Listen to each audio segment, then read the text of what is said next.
Anne Romanoff sur Europe 1. Il y a 57 ans, un jeune homme blond au nom américain a fait irruption dans le cœur des Français pour ne plus jamais en sortir.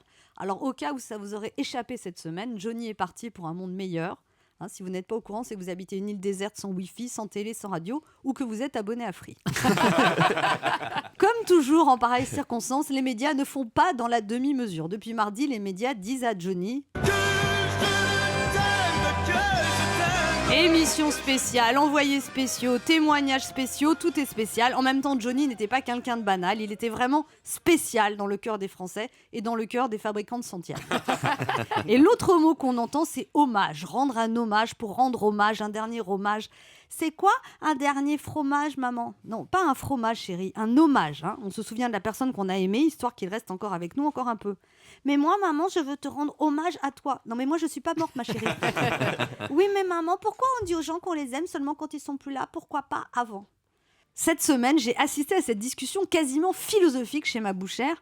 Bah oui, mais quelqu'un de connu que tu voyais qu'à la télé ou dans les journaux quand il meurt, d'accord, il peut te manquer. Mais enfin, quand même pas autant que si c'est quelqu'un de ta famille qui meurt.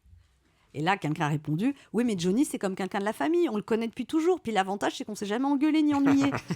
Donc c'est quelqu'un de la famille, mais en mieux. » Non, mais c'est touchant, cette émotion des fans et même des moins fans, ce chagrin collectif. Mais depuis mercredi, je me demande si ces anonymes qu'on voit pleurer à la télé en gros plan sont aussi bouleversés quand ils apprennent le décès de leur voisine du rez-de-chaussée. Madame Michu est morte. Quel âge qu'elle avait ? 78 ans. Oh, bah elle est pas tombée de la poussette, hein. Dis, puis elle était malade, c'était mieux pour elle. Oui, mais quand même, Johnny est mort. Oh bah non, c'est pas possible, j'arrive pas à le croire. Vous venez aux obsèques de Madame Michu lundi ? Oh bah non, moi les enterrements, j'aime pas ça, ça me déprime. Déjà les mariages, ça me fout le cafard, alors les enterrements...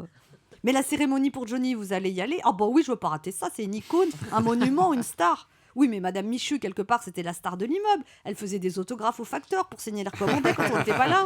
Oui, enfin, Madame Michu, c'était pas une icône, c'était une conne. Puis son seul point commun avec un monument, c'est que ça faisait longtemps qu'on l'avait pas visité. Oh non. Oui, c'est vrai que Johnny était un monument. Les gens m'appellent l'idole des jeunes. Johnny, c'était aussi un homme à femme. Il y a eu... Gabriel.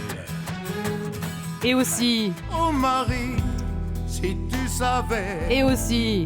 Ma pauvre Sarah. Mais surtout sa fille... Laura. Alors il y a eu aussi Anne, mais la chanson est moins connue. Oh Anne, si tu savais tout le bien que tu m'as fait. Oui, personne ne le sait, mais moi aussi je fais du bien aux hommes. Alors c'est vrai que je ne connaissais pas personnellement Johnny, mais je me suis retrouvée quelques fois dans la même émission de télé que lui, et chaque fois, ça a venu susciter une excitation incroyable. Johnny va arriver, Johnny va venir, Johnny est arrivé, oh, Johnny est là, Johnny on t'aime, Johnny chante, Johnny est reparti. C'est pas tous les artistes qui déclenchent un émoi pareil. Moi par exemple, j'ai jamais entendu Anne est là, elle est où ? Anne est arrivée, Anne arrive, Anne est repartie. Non, moi c'est ah tiens, comment elle s'appelle, Romanoff. Ah ouais, elle est moins moche en vrai. En tout cas, on se souviendra tous où l'on était le jour de la mort de Johnny, comme on se souvient tous où l'on était le 11 septembre 2001, le 12 juillet 98 ou le 13 novembre 2015. Johnny était un des seuls artistes qui mettait tout le monde d'accord. Droite, gauche, riche, pauvre, tout le monde aimait bien Johnny. On regardait sa vie se dérouler sous nos yeux avec une tendre indulgence. Johnny, c'était avant tout une énergie hors du commun qui déclenchait des réactions hors du commun.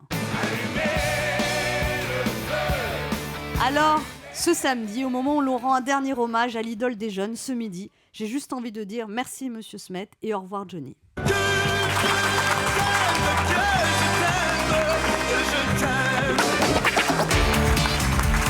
Anne Romanoff sur Europe 1.